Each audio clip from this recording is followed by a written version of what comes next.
The rain hammered against the church windows like 1,000 desperate prayers, but Daniel knew no prayer could change what was about to happen. In exactly 48 hours, the woman he had loved since he was 17 years old would walk down that very aisle and marry his brother. Not a stranger, not some random man he could hate without consequence. His brother, the person he had grown up protecting, laughing with, sharing everything with, except this one unbearable truth. Daniel stood in the empty sanctuary, his hands trembling as he gripped the back of a wooden pew. The smell of fresh flowers already being arranged for Saturday's ceremony filled his lungs, suffocating him with their sweetness. White roses. Emma's favorite. He had told his brother that years ago, back when they were all just friends, back before everything became so impossibly complicated. If you believe in the power of love, sacrifice, and impossible choices, please hit that like button, drop a comment below sharing your thoughts, and subscribe to our channel. Your support means everything, and it helps us bring you more stories that touch the heart. Now, let's continue with Daniel's story. It had started so simply, so innocently, the way most beautiful disasters do. 10 years ago, Daniel had been a junior at Boston University, studying architecture and spending his weekends working at his father's construction company. Emma Walsh had transferred in that fall, a bright-eyed freshman from a small town in Vermont who got lost trying to find the library on her first day. Daniel had been walking across campus when he saw her spinning in circles, clutching a campus map upside down, her dark hair whipping around her face in the September wind. He had laughed, not at her, but at the pure authenticity of her confusion. Most students would have pulled out their phones, too proud to look lost. But Emma had just stood there, completely unself-conscious, trying to make sense of the map with the same focus she would later bring to everything in her life. Daniel had walked over, gently turned her map right side up, and offered to show her the way. They had talked for 3 hours that day, sitting on the library steps long after she had found what she was looking for. For 2 years, they were inseparable. Not dating, Daniel had been too afraid to risk their friendship, too uncertain of his own future. He was the first in his family to go to college, working 30 hours a week to afford it, carrying the weight of his parents' dreams on his shoulders. Emma had deserved someone who could give her the world, not someone who was barely holding his own world together. So he had loved her silently, completely, telling himself there would be time later, after graduation, after he had something real to offer. Then came Thanksgiving of his senior year.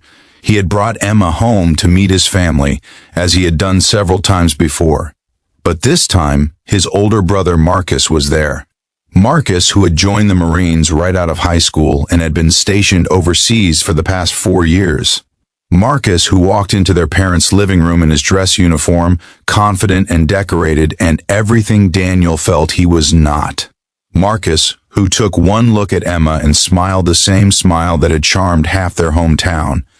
Daniel had watched it happen in slow motion over that long weekend. The way Marcus made Emma laugh with his stories from deployment. The way her eyes lit up when Marcus talked about his plans to leave the military and use his GI Bill to go back to school. The way Marcus looked at her like she was the answer to every question he had been asking himself in foxholes and foreign deserts. And the way Emma, sweet and kind Emma, had been completely transparent about her confusion, pulling Daniel aside and asking him if there was any reason she shouldn't give Marcus a chance. Daniel had stood in his childhood bedroom, the one he had shared, with Marcus growing up, with their bunk beds still against the wall and their old baseball trophies gathering dust on the shelf, and he had lied. He had told Emma that he thought Marcus was a great guy, that she should absolutely see where things went, that he was happy for them both. He had lied because Marcus was his brother, because Marcus had served their country while Daniel sat in classrooms, because Marcus deserved happiness after everything he had been through. He had lied because loving someone sometimes means wanting their happiness more than your own, even when it destroys you. That had been 8 years ago. 8 years of watching them build a life together. 8 years of Sunday dinners where he sat across from them, carving turkey and passing potatoes and dying inside. 8 years of being the best man in training, the brother who was always there, always supportive, always alone. Marcus had proposed 6 months ago at their parents' 40th anniversary party, getting down on one knee in front of the whole family, and Emma had cried and said yes, and Daniel had hugged them both and felt something inside himself finally, completely break. Now here he was, standing in this church 48 hours before the wedding, knowing he could not do this anymore. Not because he wanted to ruin anything. Not because he was selfish enough to think he deserved Emma more than Marcus did, but because he had realized, somewhere in the sleepless nights and empty mornings of the past few months, that his silence was not noble. It was cowardice. Emma deserved to know the truth before she made a lifelong commitment. She deserved to make her choice with all the information, even if that choice was still Marcus. Even if that choice broke Daniel's heart into pieces too small to ever put back together. The church door opened behind him, and Daniel turned to see Emma standing in the doorway, backlit by the gray afternoon light.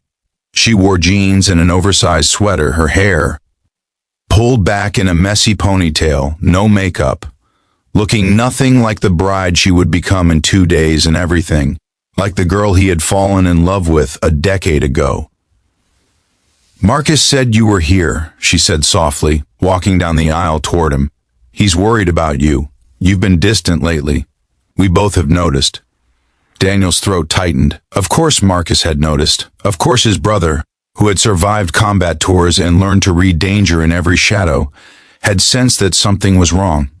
Marcus knew him better than anyone, which made this betrayal, and it was a betrayal no matter how Daniel justified it, so much worse. "Emma," Daniel said, and her name came out like a prayer and a goodbye all at once. "I need to tell you something. And I need you to listen to the whole thing before you say anything, because if you interrupt me, I'll lose my courage and I'll never be able to say this again." Emma's smile faded. She moved closer, close enough that Daniel could smell her perfume, the same vanilla scent she had worn since college. "Daniel, you're scaring me. What's wrong?" And so he told her. Everything. He told her about that first day on campus, about the 2 years of friendship when he had been too afraid and too poor and too uncertain to tell her how he felt. He told her about bringing her home that Thanksgiving, about watching her fall for Marcus, about the moment in his bedroom when she had asked if there was any reason not to pursue his brother. He told her about the lie, about the 8 years of Sundays and holidays and birthdays where he had smiled and celebrated and died a little more each time. He told her about the weight of loving someone who belongs to someone else, especially when that someone else is the person you have loved longer than anyone, except your parents. Emma's face went through a dozen emotions as he spoke: shock, confusion, hurt, anger, something else he couldn't quite name. When he finally finished, when the words had all spilled out of him like blood from a wound he had been pressing closed for too long, she just stared at him, tears streaming down her face. "Why are you telling me this now?" she whispered. "Daniel, why now, 2 days before my wedding?" "Because you deserve to know," Daniel said, his own tears falling freely now. "Because I realized that letting you marry Marcus without knowing the truth would be the most selfish thing I could do.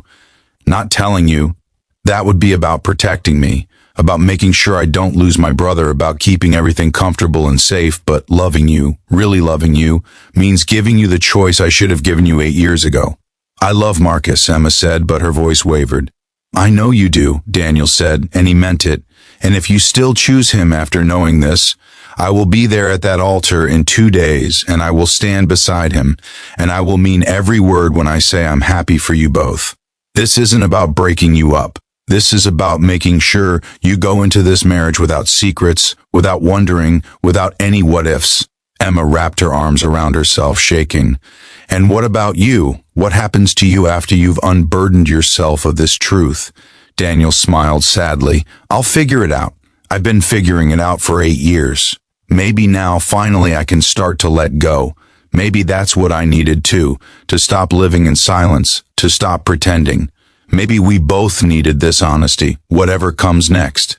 If this story is touching your heart, if Daniel's struggle is making you feel something real, please take a moment to like this video and share it with someone who needs to hear it. And I want to ask you something special. Drop a comment below telling us, what would you do if you were Daniel? Your thoughts matter to us.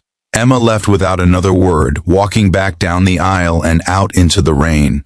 Daniel stood alone in the church, emptier than he had felt before, but also, somehow, lighter. He had finally told the truth. Whatever happened next was out of his hands.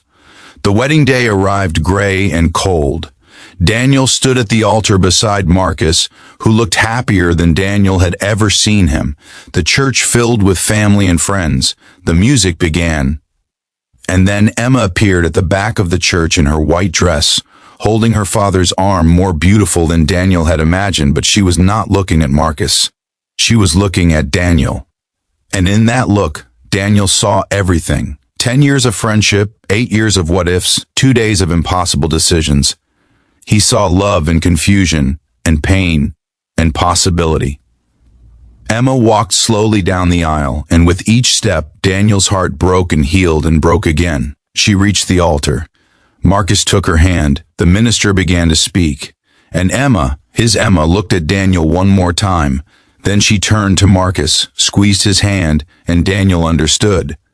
She had made her choice. She was choosing Marcus. Not because she didn't have feelings for Daniel, but because love is not just about what you feel. It is about what you build, what you commit to, what you choose again and again, even when other options exist. Daniel smiled at her. A real smile this time, full of grief and acceptance and a strange kind of peace. He had told the truth. She had made her choice. And now, finally, he could begin to heal. As the ceremony ended and Emma kissed Marcus, Daniel felt something shift inside him. The weight he had carried for so long lifted. Not all at once, but enough. Enough to breathe. Enough to imagine a future where he was not defined by what he had lost, but by what he had learned about love and sacrifice and the complicated beauty of letting go. Sometimes loving someone means setting them free. Sometimes it means stepping back. Sometimes it means telling the truth even when it costs you everything. And sometimes, just sometimes, it means finding the strength to walk away and trusting that your own happiness is waiting somewhere down a road you have not yet traveled.